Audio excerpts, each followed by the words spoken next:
वडोदरा शहर पुलिस विभाग की ओर से वीज़ा के नाम पर हो रहे फ्रॉड को रोकने के लिए अकोटा के सर सयाजीराव नगर गृह पर एक सेमिनार का आयोजन करवाया गया था। Work permit visa, tourism visa और साथ ही स्टूडेंट वीज़ा के साथ पीआर वीज़ा के वजह से कई फ्रॉड होते हैं। उसी को रोकने और लोगों में जागृति लाने का अभियान चलाते हुए एक सेमिनार का आयोजन वडोदरा शहर पुलिस की ओर से सर सयाजीराव नगर गृह में करवाया गया था। जोन 2 के डीसीपी अभय सोनी की अगुवाई में ये सेमिनार आयोजित हुआ था, जिसमें वडोदरा शहर के चारों जोन के एसीपी, पीआई समेत कॉलेज के छात्र, अन्य नागरिक और विभिन्न अग्रणी प्रतिनिधि मौजूद रहे थे।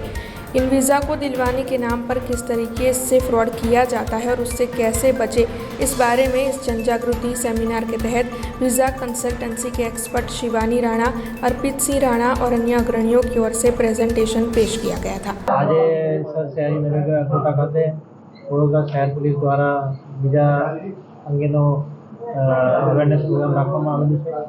આ પ્રોગ્રામમાં કઈ રીતે વીઝા ફ્રોડ થાય છે, જુદા જુદા કેટેગરી જેમ કે student visa, work visa, visitor visa, PR visa, તમામ કેટેગરીમાં કઈ રીતે ફ્રોડ થાય છે અને અમે અહીંયા લોકોને ખૂબ જ માહિતગાર કર્યું છે। અમે એક્સપર્ટ્સને પણ બોલાવ્યા છે, એમને દ્વારા પણ માહિતી આપવામાં આવેલી છે।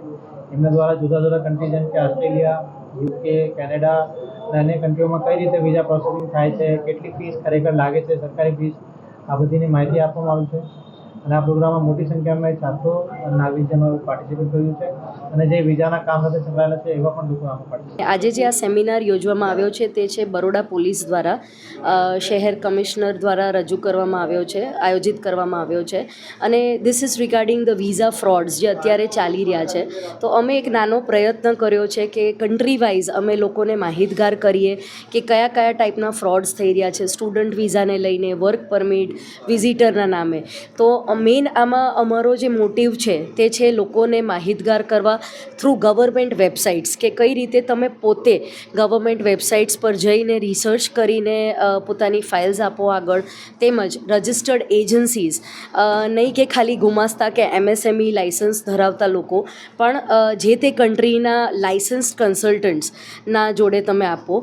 અને સાથે સાથે મેઇન મોટિવ તો એ જ છે કે તમારી જાતે તમે માહિતી લો, કારણ કે વિઝા ફીઝ, ફેક લેટર્સના નામ પર ઘણા બધા ફ્રોડ્સ ચાલી રહ્યા છે। સો જે એકચ્યુઅલ ગવર્મેન્ટ ફીઝ છે તે ખૂબ જ ઓછી છે, તો કઈ ફીઝના નામે કયા ફ્રોડ્સ થાય છે એ ખાસ અમારો અહીંયા મુદ્દો હતો કે એના વિશે લોકોને થોડું અવેરનેસ લાવીએ। हमसे जुड़े रहने के लिए हमारे YouTube चैनल को सब्सक्राइब करें और नई वीडियो की नोटिफिकेशन के लिए बेल आइकॉन को दबाएं।